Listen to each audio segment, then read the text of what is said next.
जिसमें नारद जी विवाह कराना चाहते थे और एक सुंदर लड़की, राजा की लड़की का स्वयंवर हो रहा था। नारद जी ने सोचा था कि मैं इतना हैंडसम नहीं हूं, हो सकता है मुझे लड़की पसंद ना करे, लेकिन शादी का डिटर्मिनेशन करड़ा कर लिया, अवश्य ब्याह करवाऊंगा। जबकि हफ्ते पहले यूं कहा था कि मैंने माया जीत ली, मैं अब इंद्रियों के वश नहीं रहा, क्योंकि मैंने बहुत दिन तक तपस्या करके अपने आप साध लिया है। अब मैं इंद्रियों से ऊपर उठ गया, वासना का नाश कर लिया। लेकिन फिर क्योंकि काल जो है, इसको ये चिंता बनी रहती है कि यदि ये व्यक्ति, ये प्राणी संतानों उत्पत्ति नहीं करेंगे और वासनाओं को नाश कर लेंगे किसी अभ्यास से, तो फिर मेरा आहार उत्पन्न कैसे होगा? क्योंकि इस ज्योति निरंजन को, इस सर्वपुरुष को, काल भगवान को 1,00,000 मानव शरीरधारी प्राणियों के सूक्ष्म शरीर से, इसमें से जो शरीर में से एक सूक्ष्म शरीर में प्राणी होता है, निकल जाता है। और सारे जीवन में जो भी ये चटपटे आहार जो भी खाता पीता है, उसका भी अंश कुछ सूक्ष्म शरीर में जमा होता है, डिपॉजिट रह जाता है। उसको तपस्या पर भून कर खाता है, इसको श्राप हो गया। तो इसको यह बात अच्छी नहीं लगती कि कोई अपनी इंद्रियों पर काबू करके संतानों उत्पत्ति ना करे। इस उद्देश्य से अब नारद मुनि के मन में यह प्रेरणा होगी कि ब्याह करवाऊं, क्योंकि राजा की लड़की का स्वयंवर हो रहा है, पूरा शहर सजा रखा है, स्थान स्थान पर बैंड बाजे बज रहे हैं बड़े सुरीली आवाज में। ये ब्याह के बाजे बहुत कसूते हैं और ये आदमी को विचलित कर डालते हैं। वहाँ के गीत, फिर वहाँ साजबाज देख कर नारद जी के मन में विवाह कराने की प्रबल इच्छा होगी।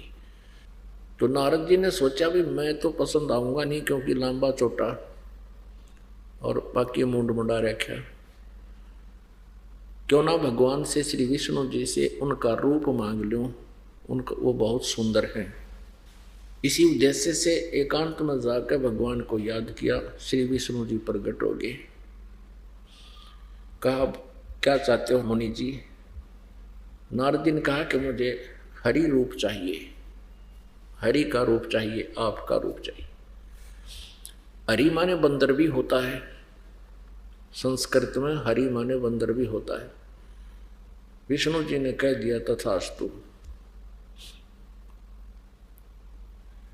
अब नारद जी ने सोचा कि अब तो बहुत सुंदर हो गया, तेरे बराबर तो कोई रहा नहीं, और उसका लग गया बंदर का मुख। अब वो पहुंचा स्वयंवर में, सब देखे जानते यूं के आ गया। तो उसने, नारद जी ने सोचा तेरे तरफ सब देख रहे हैं, इसलिए तो बहुत सुंदर है ना, इसलिए सबकी दृष्टि तेरे पर ही आगे टिकी है, और लड़की ने तो पसंद कर ही लेना हूं। तो जब वो लड़की वरमाला लेकर, क्या प्रोसीजर होता था,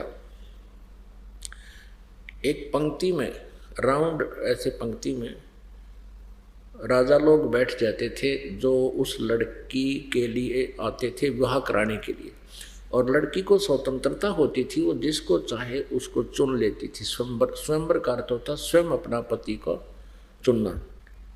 जब वो लड़की नारद मुनि जी के पास से आगे निकल गई, तो उसने सोचा ये यूं के चाड़ा हो गया भाई, ये क्या चक्कर हो गया कि लड़की ने मुझे पसंद नहीं किया। तो उसने सोचा शायद ध्यान ना पड़ा होगा, उठ के पीछे के जाके आगे खाली चेयर थी, वहां फिर बैठ गया जच के, नो कस गया सबसे आगे। अब वो लड़की ने वो थोड़ा सा बैक होगी एक कदम और आगे चली गई। नारद जी असमंजस में पड़ गए, टक्कर के पड़ गया। तब किसी उसके साथी ने उसको दर्पण दिखा दिया कि ऋषि जी हम ही यहाँ से उठने वाले हैं, तुझे देखकर तो लड़की ने तो दूर होना ही होना था। अब देखा जब उसने अपना चेहरा कि तो बहुत गुंडा मुंह लाग दिया मेरा।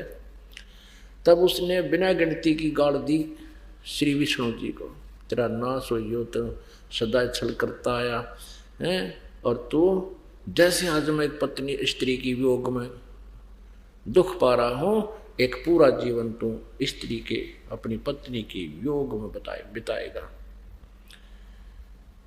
और तेरी रक्षा भी मेरे जैसे मुख वाले ही करेंगे। अब कहने का भाव यह है कि श्री विष्णु जी को यो श्राप लग गया नारद जी का। विष्णु जी ने जन्म लिया इस शापवश राजा दशरथ के घर श्री रामचंद्र के रूप में। युवा हुए, युवा होते ही विवाह हुआ, विवाह होते ही कुछ दिन के बाद वनवास हुआ। वनवास में 2 ही वर्ष के बाद उसकी पत्नी का अपहरण हुआ। फिर बहुत ज़्यादा संघर्ष हुआ, लाखों आदमी, करोड़ों व्यक्ति मर गए युद्ध में। रावण के साथ युद्ध किया तो उसको छुटा कर लाए। अग्नि परीक्षा लेकर श्री रामचंद्र जी ने श्री सीता जी को स्वीकार किया था। अग्नि में जलाने के लिए पठा दिया था कि यदि तू जल गई तो तू कलंकित है, नहीं जली तो मैं स्वीकार करूंगा। ऐसा ही किया और सीता जी नहीं जली। एक पाक साफ जानकर सैकड़ों हजारों की संख्या में उपस्थित व्यक्तियों के सामने ये परीक्षा लेकर के श्री रामचंद्र जी सीता जी को घर लाए। फिर कुछ दिनों के बाद एक धोबी के व्यंग से सीता जी को घर से निकाल दिया, जिसमें वो गर्भवती थी। उसके गर्भ में लव नामक पुत्र था। आजीवन सीता और श्री रामचंद्र जी का मिलाप पुनः नहीं हुआ। पुण्यात्मा रामचंद्र जी कितने अच्छे राजा हों, कितने नेक व्यक्ति रहे हों, चाहे वो 3 लोक के भगवान भी रहे हों, जिस व्यक्ति की पत्नी बच्चे कहीं और वो कहीं, वो सपने में सुखी नहीं हो सकता। उसको रह रहकर वो कसक दुखी करती रहती है। तो इस प्रकार पूरा जीवन श्री नारद जी के शापवश अपनी पत्नी के वियोग में श्री रामचंद्र जी ने व्यतीत करना पड़ा। अर्थात श्री विष्णु जी उर्फ श्री रामचंद्र जी अपने भी पाप को, अपने भी श्राप को नहीं नाश कर सके तो औरों का ये कैसे कर सकते हैं? साधकों का पाप नाश, श्राप नाश कैसे करते हैं? अभिशाप को चाहे श्राप को, फिर प्रारब्ध कर्म ही होते हैं। ये जो श्राप वश भी जो भोगना होता है, ये प्रारब्ध कर्मों में भी आता है, क्योंकि पूर्व के जो श्राप होते हैं वो प्रारब्ध में लिखे जाते हैं। फिर श्री रामचंद्र रूप में जब श्रीलंका पर युद्ध करना था, बाली को धोखा देकर मारा था एक वृक्ष की ओट लेकर, क्योंकि जो सुग्रीव का भाई था बाली, उसमें एक ऐसी सिद्धि शक्ति थी कि आमने सामने जो युद्ध करता था सामने वाला, उसकी आधी पावर अपने अंदर खींच लेता था, शत्रु कमजोर पड़ जाता था। श्री रामचंद्र जी ने पहले तो आमने सामने युद्ध करने की चेष्टा की, लेकिन देखा कि ये तो बात बिगड़ेगी, तो वृक्ष की ओट लेकर तब तीर मारने शुरू किए, बाली का वध किया। तो बाली ने कहा कि तू सूरवीर था तो सामने आता, और जो तूने मेरे साथ धोखा करके मुझे मारा है, क्योंकि युद्ध में आमने सामने ही लड़ने वाला चाहे वीर गति को प्राप्त होता है तो स्वर्ग जाता है, नहीं तो उसको कष्ट भोगना पड़ता है। तो आपने मेरे साथ धोखा किया है, तो जिस कारण से आपने ये दंड भोगना पड़ेगा, इसका बदला देना पड़ेगा। वही tit for tat Shri Vishnu ji Shri Krishna ji रूप में देवकी जी के गर्भ से जन्मे, और अंत समय में उनके पैर में, श्री कृष्ण जी उर्फ विष्णु जी के पैर में एक शिकारी ने विषाक्त तीर मारा, जिससे श्री कृष्ण जी का वध हुआ। पुण्यात्मा, दुर्वासा जी ने श्राप दिया था कि यादव कुल का विनाश होएगा,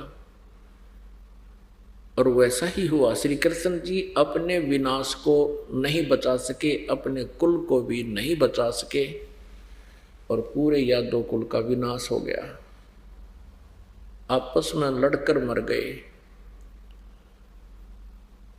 तो पुण्यात्माओं, परमात्मा परमेश्वर कबीर जी कहते हैं, तुम कौन राम का जपते जापम, और ताता कटे ना तुम्हारे तीनों तापम।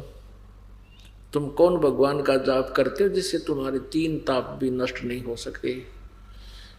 तीन ताप के अंदर किसी के द्वारा श्राप दे देना, और किसी के द्वारा जंतर मंतर कर देना, प्रेत व्याधा, किसी के द्वारा प्रेतों का छोड़ देना, ये तीन ताप के अंदर आते हैं। और भी कई प्रकार हैं इसके। अतिवृष्टि, अनावृष्टि, इस तरह की जो प्राकृतिक आपदाएं आती हैं, ये भी तीन ताप का ही कारण होती हैं। तो इनको केवल पूर्ण परमात्मा, सत्य पुरुष, सच्चिदानंद घन ब्रह्म, परम अक्षर ब्रह्म, जिसके विषय में गीता जी अध्याय नंबर 8 के श्लोक नंबर 1 में अर्जुन के पूछने पर कि किम तत्ब्रह्म, 7वें अध्याय के 29वें मंत्र में गीता जी में तत्ब्रह्म की, जिस तत्ब्रह्म का जिक्र हुआ है उसके विषय में पूछा है अर्जुन ने कि वो किम तत्ब्रह्म, 8वें अध्याय के 3रे श्लोक में उत्तर दिया है गीता ज्ञानदाता ने कि वो परम अक्षर ब्रह्म है। तो वो परम अक्षर ब्रह्म वही पूजा के योग्य है, और वही हमारे पापों का नाश करने वाला है। उसकी भक्ति ना करके हम अन्य किसी भी देवी या देवता की पूजा करते हैं, वो शास्त्र विधि को त्याग कर मनमाना आचरण है, वो हमारी अज्ञानता है। और ये अज्ञानता किसने फैलाई है? ये श्री ब्रह्मा जी, श्री विष्णु जी, श्री शिव जी के पूज्य पिताजी इस ज्योति निरंजन ने फैला रखी है। उद्देश्य इसका क्या है कि इन सभी प्राणियों को, जो मेरे 21 ब्रह्मांड में रह रहे हैं, इनको अपने निज घर का ज्ञान ना हो जाए, इनको ये पता ना लग जाए कि सतलोक भी कहीं है और वहाँ सुख है, जन्म मृत्यु, जरा मरण नहीं होता, जन्म मृत्यु नहीं होती, और कहीं ये यहाँ से निकलने का प्रयत्न ना करके भाग ना जावें, सतलोक ना चले जावें। इसलिए इसने सभी को मिसगाइड कर रखा है, भ्रमित कर रखा है, और भैरव भूत बेतालों तक सीमित करवा दिया। ब्रह्मा विष्णु महेश तक ही इन नकली गुरुओं ने, जो काल प्रेरित हैं, इन्होंने हमें ब्रह्मा जी, विष्णु जी, शिव जी तक की महिमा सुनाकर इन्हीं को सर्वेश्वर बता दिया, जगत के गुरु, जगत गुरु बता दिया विष्णु जी को, और ये अजरो अमर बता दिया। श्री कृष्ण जी ही समर्थ शक्ति बता दी, ये पूर्ण परमात्मा है, ये सब पापों का नाश कर देते हैं। उदाहरण देते हैं गीता जी अध्याय नंबर 8 के श्लोक नंबर 66 का कि सर्वधर्मान परित्यज माम एकम शरणम व्रज अहम तवा सर्व पापेभ्यो मोक्षामि मा शुच। अब इन अनुवादकर्ताओं ने और श्री कृष्ण जी के गुणगानकर्ताओं ने गीता जी के बारे में कै खे का पता नहीं, ये इतना अज्ञान दुनिया के अंदर ठोक रहे हैं, सुना रहे हैं। अभी तक आप जिससे भी प्रश्न करते आए हो कि श्रीमद् भगवद गीता जी का ज्ञान किसने कहा, तो ये तो वैसे प्रश्न ही नहीं उठता था कि कोई ये प्रश्न कर दे कि श्रीमद् भगवद गीता जी का ज्ञान किसने कहा। ये तो अंडरस्टूड माना जाता था कि श्री कृष्ण जी ने बोला, और ये चतुर और साथ में अज्ञानी गीता जी के अनुवादक और श्री कृष्ण जी के पुजारी, ये नकली गुरु संत महंत, इन्होंने पूरे समाज को मिथ्या ज्ञान सुना दिया कि श्रीमद् भगवत गीता जी का ज्ञान श्री कृष्ण जी ने युद्ध के मैदान में बोला, अर्जुन को सुनाया। श्री कृष्ण जी का गीता ज्ञान सुनाने में और महाभारत का युद्ध करवाने में कोई योगदान नहीं था, उनका कोई रोल ही नहीं था। श्री कृष्ण जी सतोगुण प्रभु हैं, दयावान हैं। भृगु ऋषि जी ने उनके छाती में लात मार दी थी अभिमानवश, और भगवान श्री कृष्ण जी ने यानी विष्णु जी ने, श्री कृष्ण जी को चाहे विष्णु जी, श्री विष्णु जी ने भृगु ऋषि जी के तलवे को ऐसे प्यार से सहलाना शुरू कर दिया और कहा, ऋषि जी आपके कोमल पैर को चोट तो नहीं लगी, मेरा सीना तो कठोर है, आपको दर्द तो नहीं हुआ। तो इतने दयालु भगवान, ये त्रिलोकीनाथ, नहीं तो वो भृगु का कचूमर काट देते खड़े होकर। सारे साजबाज सुदर्शन चक्र उसके पास थे, लेकिन वो युद्ध प्रिय नहीं है, सहनशील है। और फिर वो अर्जुन को ये कहे कि अर्जुन तू युद्ध क्यों नहीं करता, तू कायर क्यों हो बैठा है, तू मैंने सब मार रखे हैं, तू तो निमित्त है, और खुद कहे मैं काल हूं।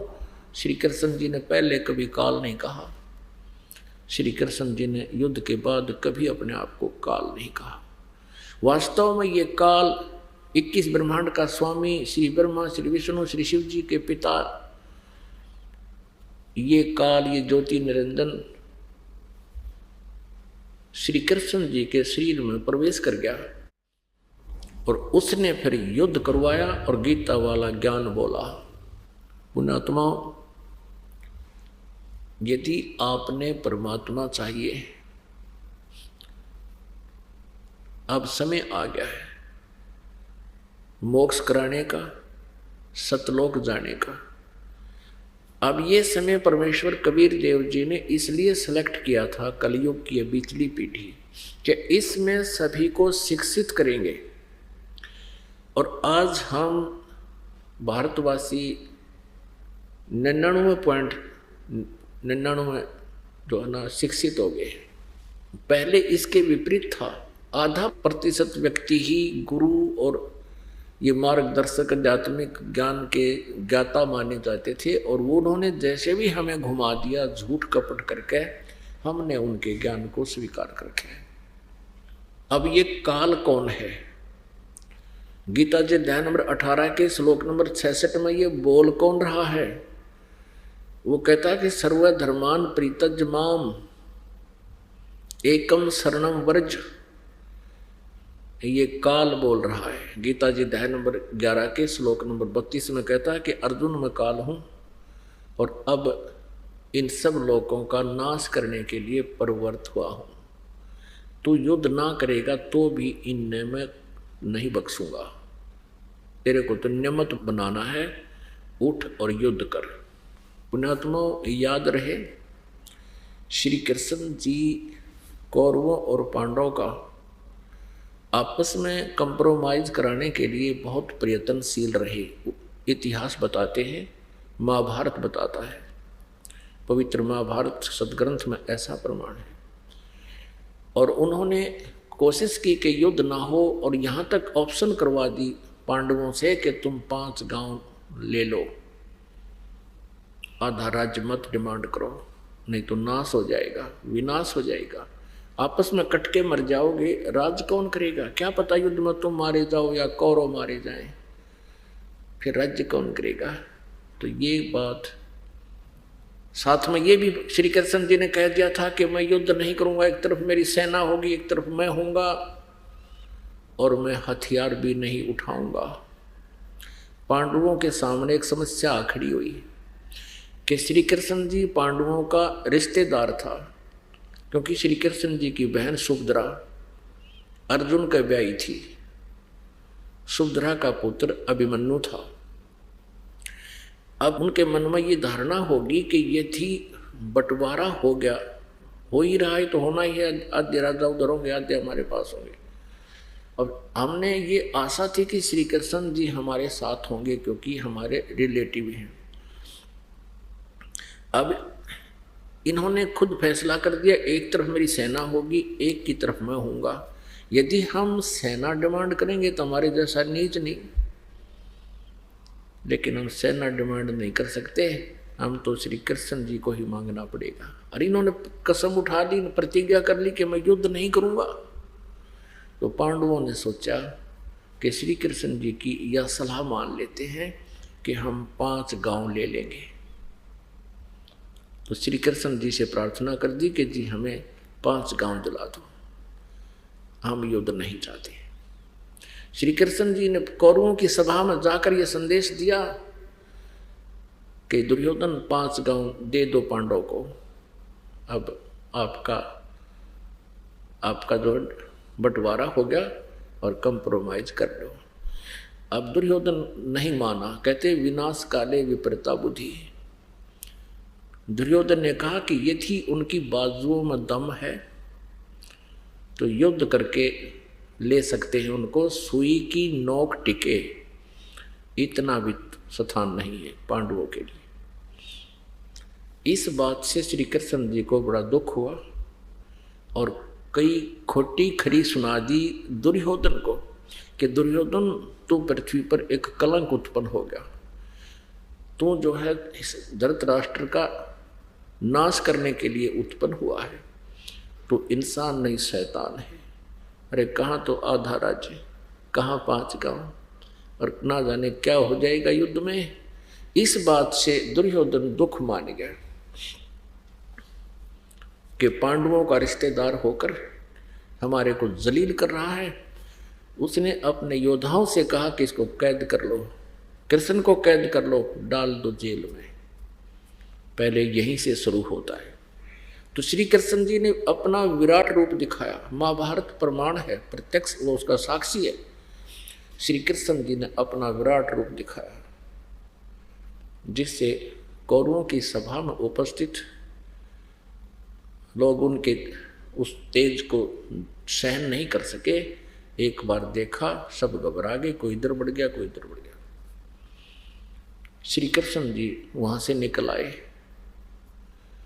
तो पुण्यात्मा युद्ध की तैयारी होगी। आमने सामने सेना इकट्ठी होने लगी, कुछ इकट्ठी हो चुकी थी, कुछ आ रही थी, क्योंकि दूर देशों से आना था, सभी ने सैनिक आने थे। अर्जुन ने कहा कि भगवान श्री कृष्ण जी को, क्योंकि उनके रथवान थे, सारथी थे, मेरे रथ को दोनों सेनाओं के बीच में खड़ा कर दो, मैं देख लूं मैंने किसके साथ युद्ध करना है, मेरे सामने टिकने वाला कौन योद्धा है। अब जो ही रथ दोनों सेनाओं के बीच में पहुंचा, अर्जुन ने देखा सामने कौरवों की सेना की तरफ, उसमें कौरवों के लड़के यानी अपने चचेरे भाइयों के बेटे बेटियों के दामाद रिश्तेदार रिलेटिव आमने सामने खड़े हैं। तो अर्जुन ने सोचा, कल तक तो इन छोटे छोटे बच्चों को, दुर्योधन और दुशासन के बच्चों को हम सीने से लगाए घुमा करते थे, क्योंकि एक ही दादा की संतान, चाचे ताऊ में घना अंतर नहीं होता।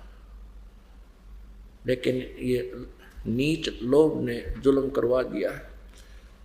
तो उस समय अर्जुन के मन में एक साधु भाव उत्पन्न हो गया कि इन मासूमों को मारकर हम फिर राज करेंगे, हम तो एक विष खाएंगे अगर इनकी हत्याएं करेंगे तो, और फिर राज करेंगे। तो यहाँ तक फैसला ले लिया कि हम युद्ध नहीं करेंगे। अब यहाँ श्री कृष्ण जी का रोल खत्म हो गया।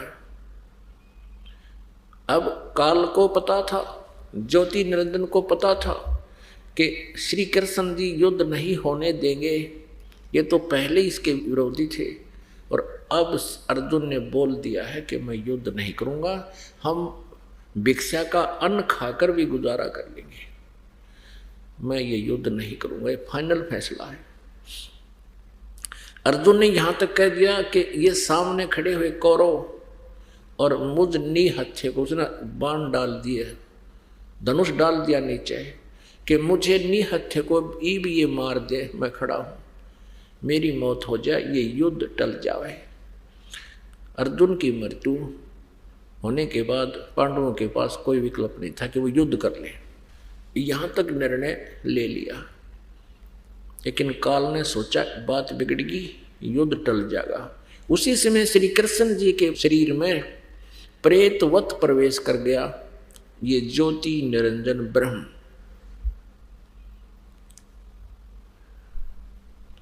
पुण्यात्मा यह थोड़ा सा प्रमाण देते हैं वो कैसे धोखा करता है, कैसे प्रवेश करता है। गीता जी अध्याय नंबर 4 के श्लोक नंबर 5 और 9 में गीता ज्ञानदाता ये ब्रह्म है, ये काल है, ये कहता है कि अर्जुन तेरे और मेरे बहुत जन्म हो चुके हैं, तू नहीं जानता। 9वें श्लोक में 4थे अध्याय के में कहा है कि अर्जुन मेरे जन्म और कर्म अलौकिक हैं।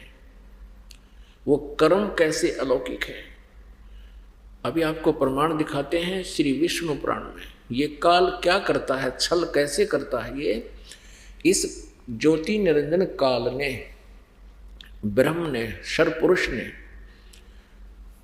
एक ब्रह्मांड के ऊपर शिखर में सबसे टॉप मोस्ट प्लेस पर 3 स्थान बना रखे हैं। एक रजोगुण प्रधान क्षेत्र, एक तमोगुण प्रधान क्षेत्र, एक सतोगुण प्रधान क्षेत्र। इसकी पत्नी दुर्गा है, ज्योति निरंजन की। तो इसने अपनी पत्नी दुर्गा के सहयोग से, सृष्टि क्रम से, गृहस्थी क्रम से तीनों बच्चों की उत्पत्ति की हुई है, ब्रह्मा जी की, विष्णु जी की, शिव जी की। इसने ऊपर 3 स्थान बना रखे। एक रजोगुण प्रधान क्षेत्र है। अब जैसे एग्जाम्पल देते हैं, उदाहरण देते हैं, जैसे एक कमरे में, एक मकान में 3 कक्ष हो।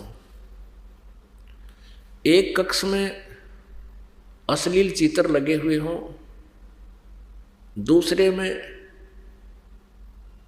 एक साधु संत फकीरों के, अच्छी आत्माओं के फोटो लगे हों, और तीसरे में शहीदों के, सूरवीरों के चित्र लगे हों, देशभक्तों के चित्र लगे हों।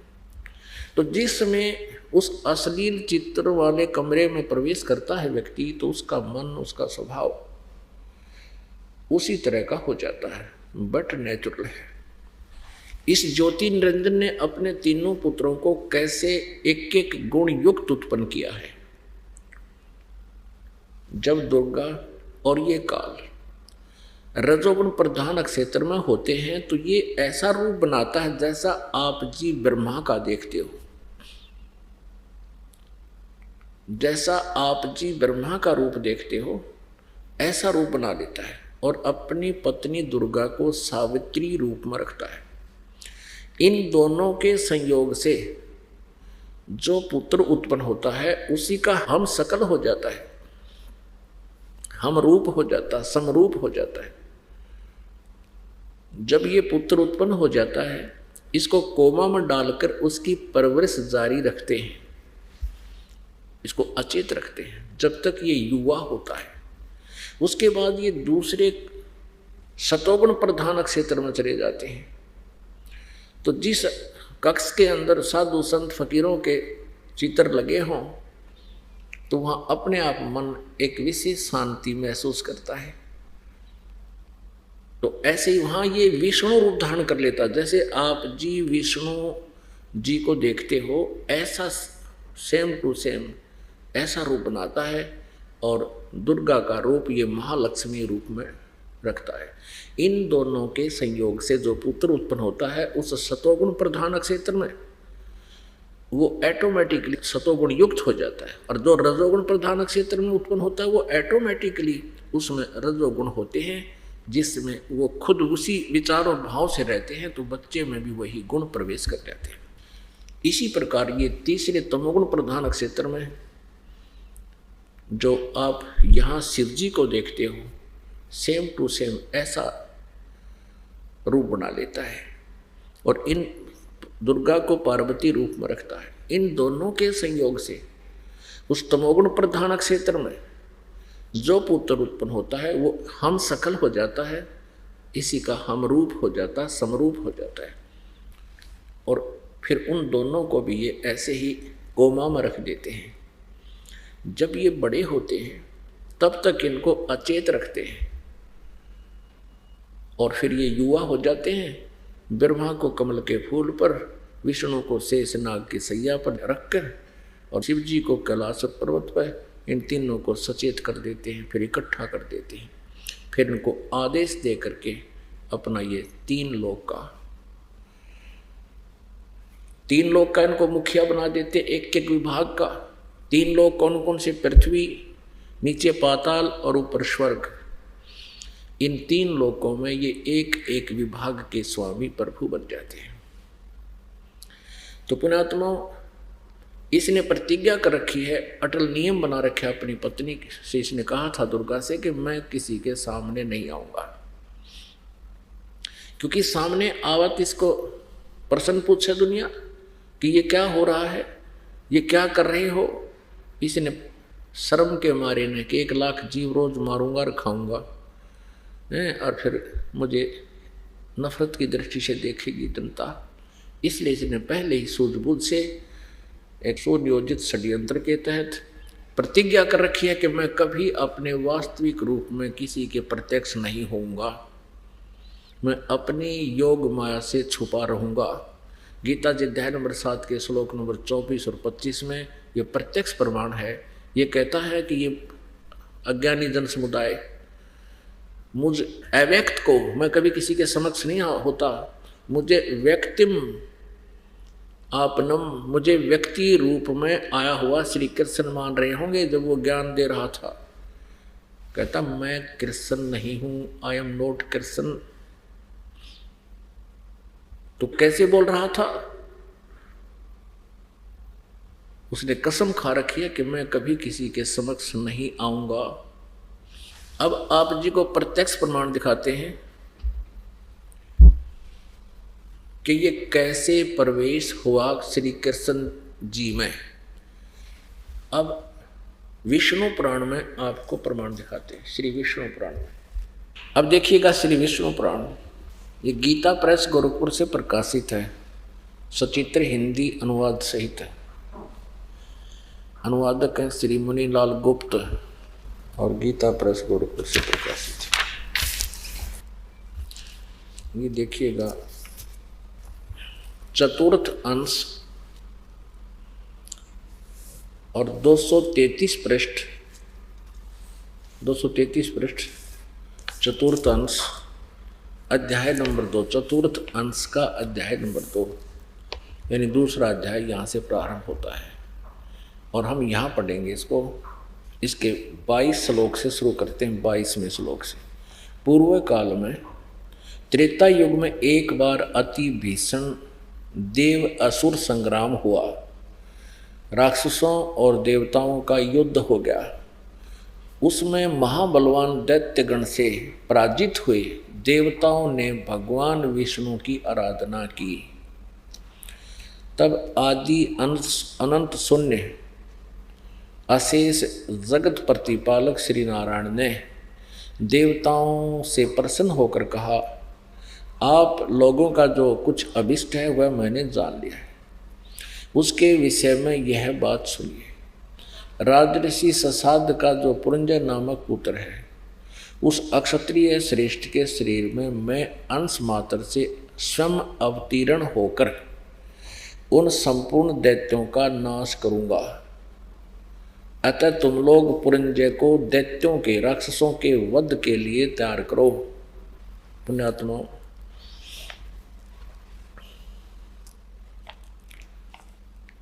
अब ये कैसी लीला करता है ये काल, कैसे धोखा देता है।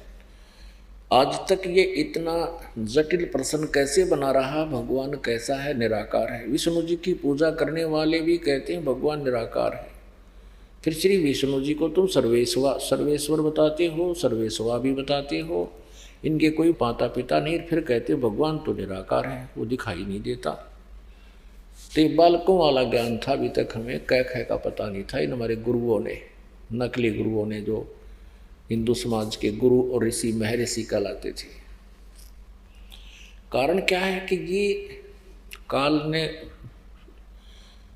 अर्थात ब्रह्म ने प्रतिज्ञा कर रखी है कि मैं कभी किसी के समक्ष नहीं आऊंगा। ये क्या करता है, जैसे देवता लोग साधना करते हैं परमात्मा की वेदानुसार जब वो साधना करते हैं, स्तुति करते हैं, तो ये विष्णु रूप में प्रकट हो जाता है। किसी को विष्णु जी के रूप में दर्शन दे देता है तो वो सब जगह डंडोरा पीट देता है कि ये विष्णु जी ही भगवान है, ये सतगुण विष्णु काल का पुत्र। इसी को सर्वेश्वर मान लेते हैं कि मैंने साधना काल में इसके दर्शन किए, समाधि दशा में। और सब जा जा कर कहते हैं, सबको और भी सबको बताता है कि खुद परमात्मा है, पूर्ण ब्रह्म है, ये अपने आप को छुपाए बैठे। तो सबको भ्रम हो जाता है और स्वयं विष्णु जी को भी भ्रम हो जाता है कि सचमुच मैं ही जगत का करता हूँ। ऐसे किसी को ये ब्रह्मा रूप में दर्शन दे देता है तो वो साधक, वो ऋषि ब्रह्मा जी का ढंडोरा पीट देता है। काल के पुत्र जो साक्षात दिखाई देता, उनसे मिलते रहते थे देवताओं से, जो कि यही पूर्ण परमात्मा, ये जगत का प्रजापिता है, सबका पालन, सबकी यही सृष्टि करता है, सबका मालिक है, जगत पिता है। फिर किसी को ये साधक को श्री शिव जी के रूप में दर्शन दे देता, अपने पुत्र के रूप में, वो फिर श्री शिव जी को भगवान सर्वेश्वर मृत्युंजय कालज्ञ बता देता है। इस प्रकार इसने सबको भ्रम डाल रखे। अब इन्होंने स्तुति की विष्णु जी की, इन्होंने देवताओं ने, ये राक्षसों से हार गए थे, भाग गए थे, कहीं छुप गए थे, और विष्णु जी की स्तुति की तो ये काल पहुंच गया श्री विष्णु रूप धारण करके, ये ब्रह्म पहुंच गया। इसने क्या कहा कि जो राजऋषि ससाद का जो पुत्र पुरंजय नाम का है, वो अक्षत्रिय है, उसको तुम तैयार करो युद्ध के लिए, तुम्हारे समर्थन में, तुम्हारे पक्ष में। फिर मैं उस पुरंजय के शरीर में भूत की तरह प्रवेश करूंगा, जैसे श्री कृष्ण में प्रवेश कर गया। और ऐसा ही हुआ, उसमें प्रवेश हो गया, दैत्यों का नाश कर दिया। फिर 242 पृष्ठ पर ये कति क्लियर करता है कि मैं कैसे प्रवेश होता हूं, कैसे लीला करता हूं। ये देखिएगा, चतुर्थ अंश वही विष्णु प्राण, ये श्री विष्णु प्राण है वही, और ये चतुर्थ अंश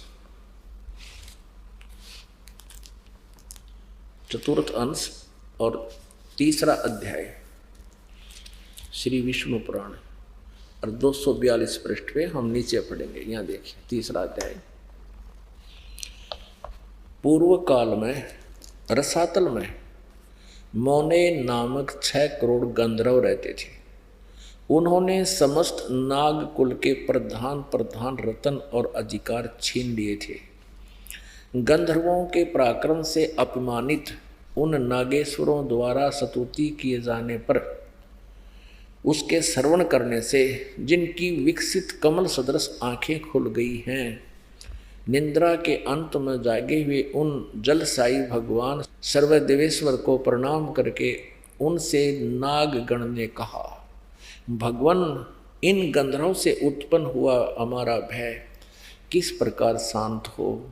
तब आदि अनंत रहित भगवान पुरुषोत्तम ने कहा, योनासव के पुत्र, योनासव का जो पुत्र मानधाता है, और मानधाता का जो यह पुरकुत्स नामक पुत्र है, उसमें प्रविष्ट होकर मैं, उसमें प्रवेश करके भूत की तरफ प्रवेश करके, जो पुरकुत्स नामक पुत्र है उसमें प्रविष्ट होकर मैं उन दुष्ट, संपूर्ण दुष्ट गंधर्वों का नाश कर दूंगा।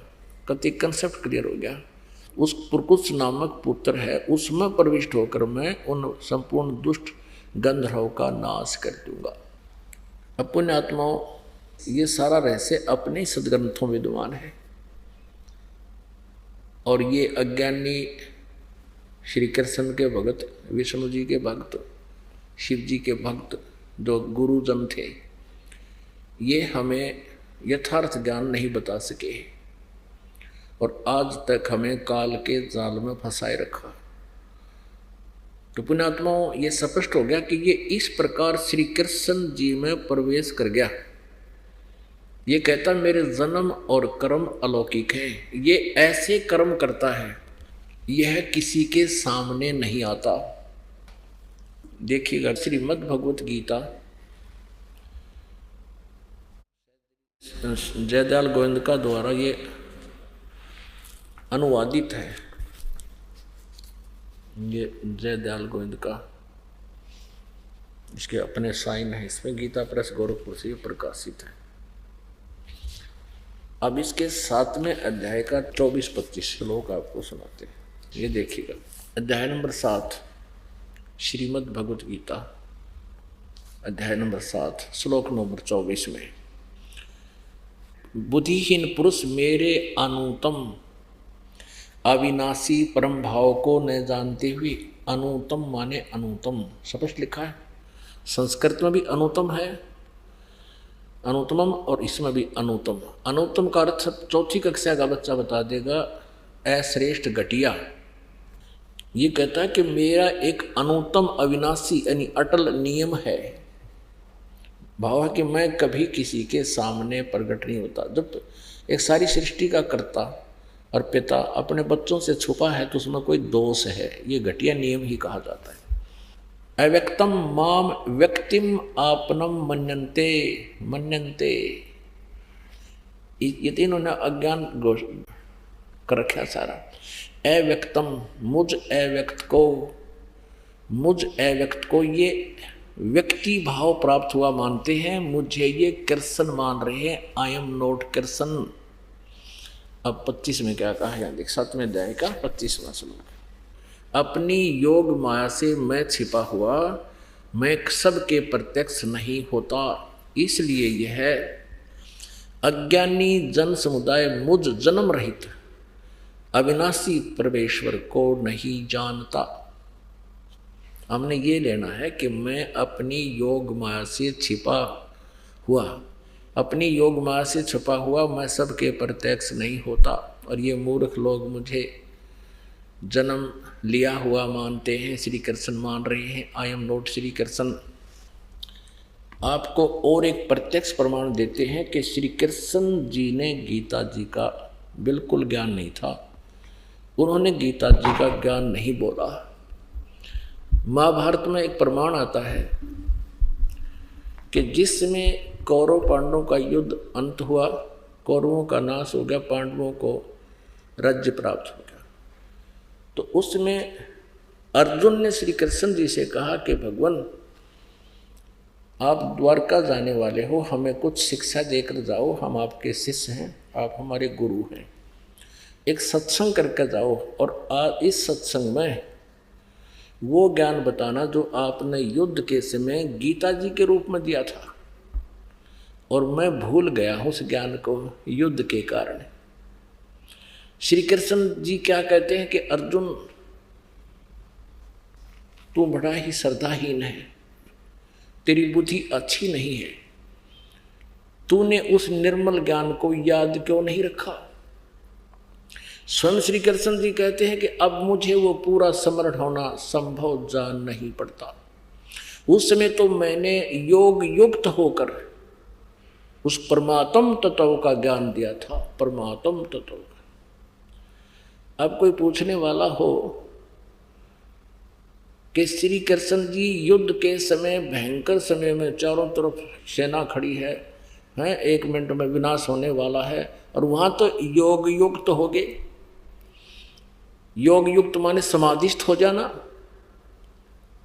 परमात्मा से कनेक्शन करके कहता, फिर बोला मैंने, अब तो शांत समय था, बिल्कुल पीसफुल टाइम था, अब तो वो योग युक्त हो नहीं पा रहे, और युद्ध में योग युक्त हो गए जब ज्ञान बोला। कहने का भाव ये है कि श्री कृष्ण जी ने कह का नहीं पता था, जैसे यहाँ किसी में कोई प्रेत प्रवेश कर जाता है,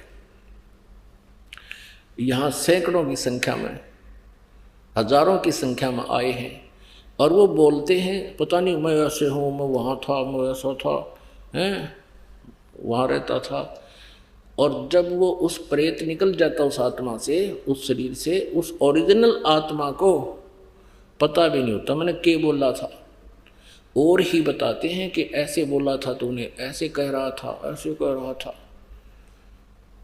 तो उनमें से 2-4 बात याद रख लेता है कि मैंने ऐसा कहा था, लेकिन उस समय उसको कुछ याद नहीं था। ऐसी दशा श्री कृष्ण जी की थी।